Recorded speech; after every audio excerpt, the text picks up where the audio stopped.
Hey everybody, what is going on? Hexlex here. I got another Master Duel video for you. Coming at you with some more Branded. I know I said in the last video that it might be a bit before I come back to it, but I did decide to just keep practicing with the deck, and I do feel like I'm getting a little bit better at it at the very least. Now here our opponent's going to be on a very interesting deck. It's Zoodiac Mitsurugi with the oh-so-dreaded Lunalight splash that we talked about in the Broad Bowl video. And by splash I mean, it's pretty much like a Mitsurugi Lunalight deck. I kind of think my opponent would have been better off either committing to one or the other, for reasons you're about to see here. But we're not only going to Fua on the Habakiri, but I'm going to Ash Blossom the Saji here. That's going to force them to normal summon the Aramasa and then add the Murakumo. Now they're going to use Mitsurugi Mirror in order to summon out the Murakumo that they just added, without giving me any draws off of the Thualos. The one draw we did get was just Tri-Brigade Springen's Kit. Definitely not something I'm trying to see in my opening hand necessarily. They're going to grab Prayers off the Habakiri and then activate it on the same turn. I was a little surprised. I thought they might try to set it, but they're going to instead add the Kusanagi and then special summon it from hand. Now they can revive the Murakumo as well as activating the Kusanagi to grab back the Prayer, I believe. No, they grabbed a Mirror. I think that was a misclick on their part. They definitely should have gotten Prayers. They do get to add Great Purification here, and then they're going to summon the Murakumo.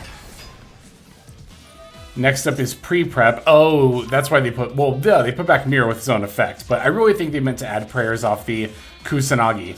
Now they are going to give me one more draw off the Thualos by overlaying into the Broad Bowl.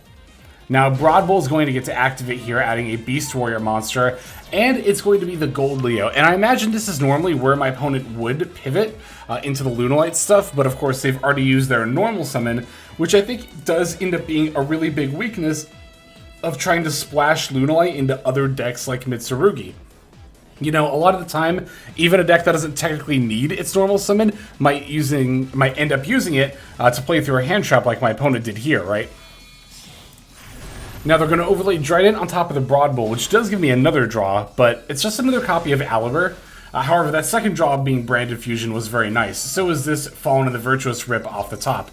I'm going to use that to try to pop the Murakumo, but of course what I'm really doing is forcing the Great Purification negate. Now, still in the draw phase, I want to use Branded in High Spirits. That way we can search while playing around the Droll and Lockbird. I'm going to send Kit and the Dragon that Devours the Dogma, and then I get to add Fallen of the White Dragon. Alright, now Murakumo gets to revive, as well as add a copy of Mitsurugi Ritual. And basically at this point we really only have the Drident and any possible hand traps to contend with. If they had Prayers, I have to worry about the Murakumo board wipe here as well, but I think we'd be able to play through that too.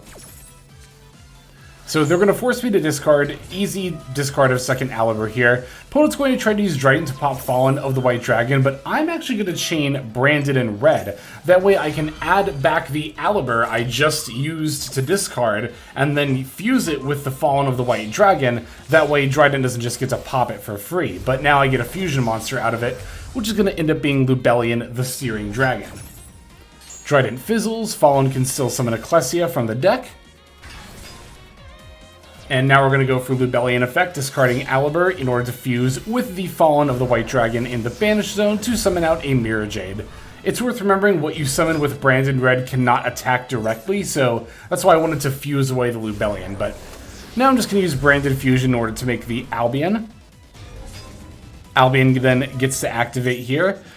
And we're just going to keep things really simple, because my opponent had not been getting past priority. I figured they didn't have any hand traps, so no need to get fancy. We're just going to use Chaos Star Source, pop their board, and then swing in for lethal.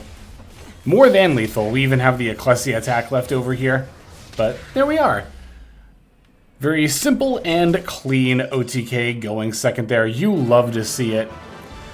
Yeah, all in all, I think that my opponent probably would have been better off either just playing Lunalight or playing like Zoodiac Mitsurugi without the Lunalight splash. Because the quote-unquote splash ends up being like 8 cards out of the deck. That's a pretty huge commitment for an engine. And as you saw, because they had to use their normal summon to do Mitsurugi plays, they weren't able to summon Gold Leo and didn't even get to do Lunalight stuff. You know, it's like I said in the Broad Bowl video, it's really easy to doom about this kind of thing, but then in practice it usually just plays out like this and it's totally fine. So was not sad at all to see Broad Bowl on my opponent's side of the field. Anyway, let's go into the next game. Alright, these are all going to be going second games, actually, and this one is up against Sky Striker. Sky Striker, of course, now being a going first deck. I mean, you could still play it going second, but going first, Sky Striker can just set up Ace-0 and then set 5, so no reason not to do that, right? Now here we do have the Max C. I am actually going to chain it to the Pot of Desires, even though, of course, this doesn't summon, because I don't want them to top deck Ash Blossom. I think if your opponent's going to draw multiple cards, it's worth chaining Maxi if you haven't used it, or Fua, or another similar card, just in case they rip that Ash Blossom. Alright, they're going to find the Ray off Rhoda, then engage for a Widow Anchor.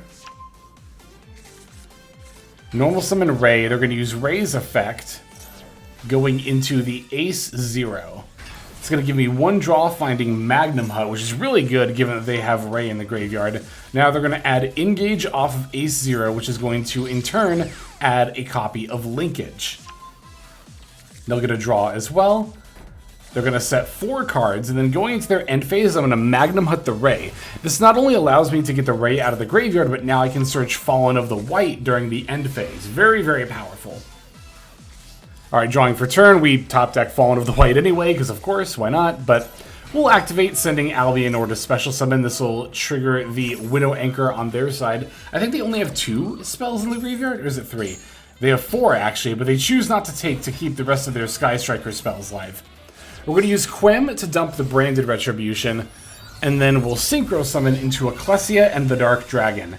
Now, my opponent was getting past priority here this entire time, so I was totally expecting like another Widow Anchor or something, but my plan was, if my opponent stopped the plays I'm doing now, we can just use Albion to dump Brand Diffusion, then add it back with Retribution. But I got all the way up to summoning Cartesia, and they didn't do anything, so I'm just going to dump Sarnir and then dump Brand Diffusion this way. And then, as mentioned, we can activate Retribution to get it back, and this is where my opponent chose to concede, which I thought was really funny, given they still had 3 cards face down, and they still chose to concede. They might not have been the most relevant targets. I mean, to be fair, you know, we know one of them is more than likely the Linkage, leaving only 2 real live possible candidates, but I was expecting Lemniscate or at least another Widow Anchor, but hey, if they want to concede, totally fine with me. Let's take a look at our next going second duel. Alright, this time we're going to be going second against a Dark Magician deck, which, you know, honestly, ever since Dark Magician of Destruction has come out, I actually really respect as a real competitive archetype, and that'll only get more true when they get their Overframe cards. I'm so excited to try Dark Magician Yummy. Here we only have Magnum Hut, no Fulos or Maxi this time, but we'll still be able to make some good use of our hand trap. They're going to add Dark Magician Girl, the Magician's Apprentice, send off Dark Magician, and then add another copy of Shining Sark before going for Illusion of Chaos. Now they can add Magician Souls, and they're going to use the effect to send it to the graveyard and then summon Dark Magician from the graveyard. So naturally I'm going to chain the Magnum Hut and banish the Dark Magician out of their graveyard. Here I did end up misclicking. I accidentally right-clicked, and now I don't get the Magnum Hut effect, which is pretty rough. Obviously being able to search any Dark Dragon is pretty good, but at least we already have Fallen of the White in hand. Alright, they're going to use Dark Magician of Destruction to add Soul Servant. Now Soul Servant will stack the Gaze of Timaeus before allowing them to draw it. 2 cards, actually. They're going to set 2, one of which we can presume to be the Gaze of Timaeus. Passing back over to me, I'm going to draw phase, Fallen, and the Virtuous. Actually going to pop the Shining Star, because I don't really care if they go into Dragoons. And also, it's worth noting that popping Dark Magician of Destruction would let them... they'd still be able to go into Dragoons, because this can actually fuse, if you read it, from the field or graveyard. So, yeah. Definitely going to pop Shining Star, which could potentially screw up me summoning stuff from the graveyard. But yep, here is the Dragoons. Oh no, sorry, that's right. They didn't make Dragoons. They made Timaeus the United Magical Dragon. So this card is actually unaffected by card effects until the end of their next turn. And if I try to battle, it'll gain 100 attack for every spell in the graveyard and banishment. Also worth noting, they can pop a spell or trap card as quick effect. This is actually a little bit scarier than Dragoon in some way, because if it battles, I'm going to need something with well over 3k attack, and it's unaffected by anything until the end of their next turn, meaning I can't even like Mirror Jade on their turn to banish it. So we're going to try to go for Fallen of the White. They're going to chain Ash Blossom. Okay, here's Cartesia. They have Super Poly, fusing Fallen of the White with Magnum Hut to make Starving Venom Fusion Dragon, which is actually pretty scary because even though it doesn't have a quick effect, if I destroy it, I lose all of my special summoned monsters. And it's got 4,300 attack points, so gotta be wary of that as well. But here I'm gonna normal summon Quem. Quem will just dump the Branded Retribution, then I'll fuse Quem with the Cartesia in order to make Granganol. Excuse me. Granganol is gonna activate, they're gonna dump Saronir. Or I'm gonna dump Saronir. I'm so not used to playing Branded, I defaulted to assuming my opponent was on it, but anyway. Branded Fusion, we're going to make Albion by dumping Tri-Brigade Springin's Kit. Kit gets to activate here as well. We're going to use the Kit in order to revive Quem, and then Albion is going to summon, I believe this is actually going to be the Titaniclad? Yes, because I needed something that could battle over the Timaeus.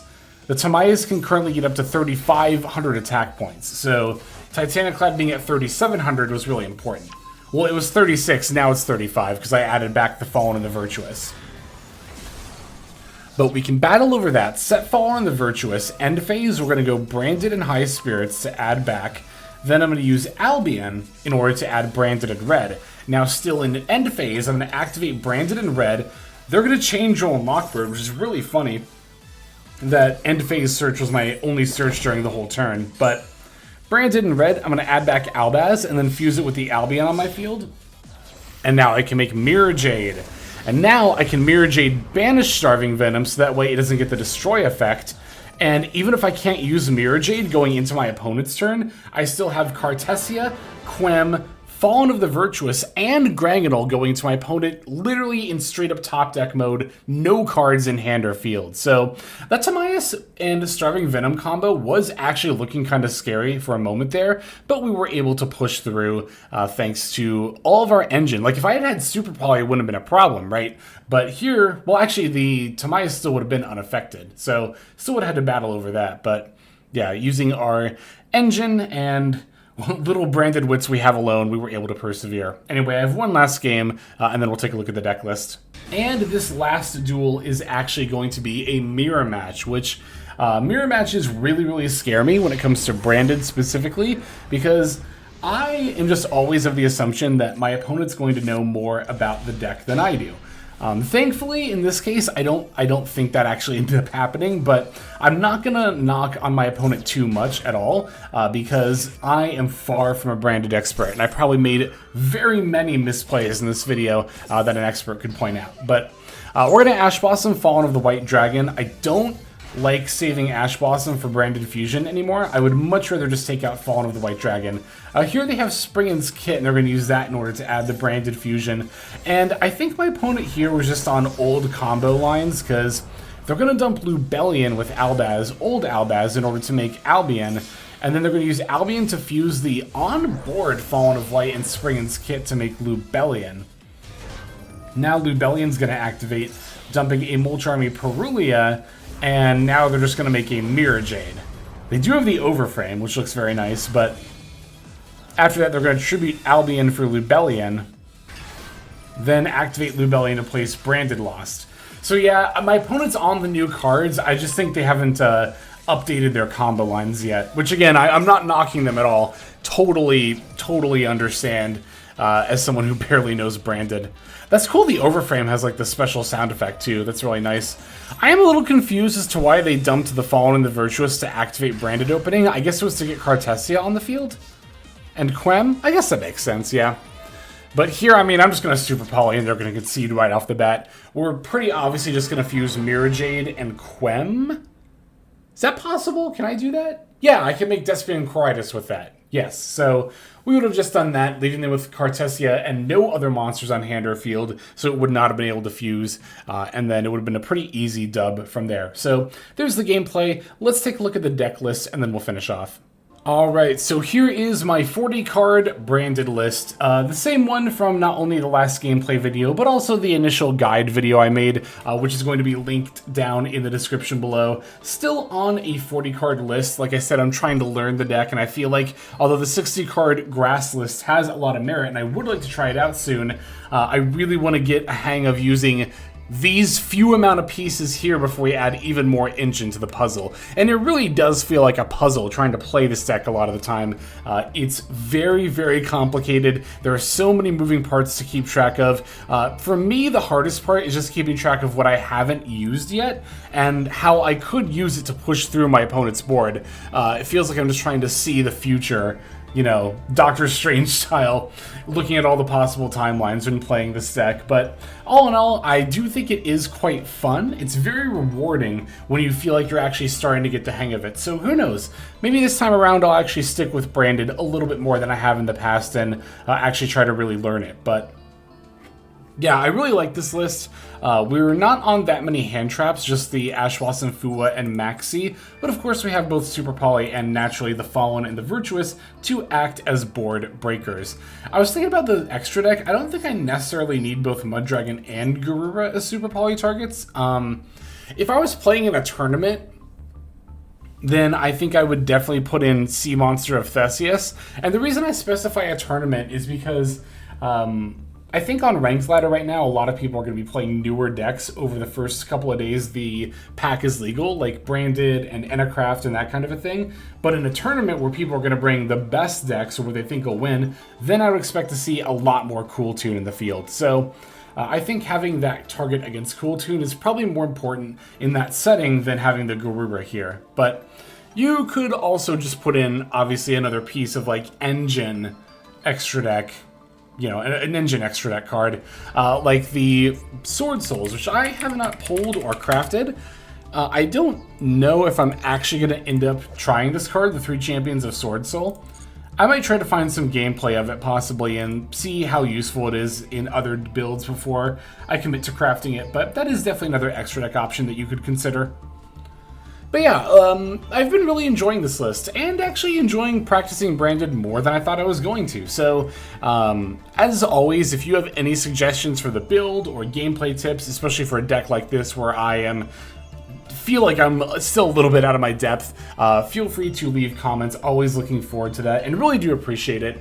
I've said it before, especially a lot in the past, but I really do feel like the comment section helps me grow as a player as much as sometimes the comment section says my videos help them. So I love that kind of back and forth relationship that, you know, we have through content making. It's really cool. I like it. But that's going to go ahead and do it. Thank you for watching. Let's move on to the outro now so we can thank our YouTube members and Patreon subscribers.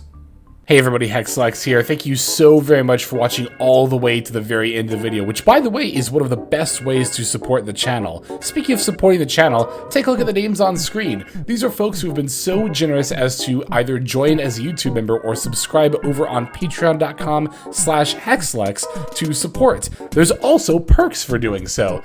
If you would like to see YouTube videos early, as well as some exclusive videos that get uploaded to YouTube, but for one reason or another I decide not to publish, definitely go ahead and hit that join button to see content early as well as some exclusive content. If you're looking for more exclusive content, over on patreon.com, I upload exclusive videos that are not posted on YouTube just about every single day. Whether you choose to subscribe over on Patreon, join as a YouTube member, or simply continue to watch, your support is greatly appreciated. Thank you so very much. But for now, this is Hexlex. I am signing out, and I hope that you have a fantastic day.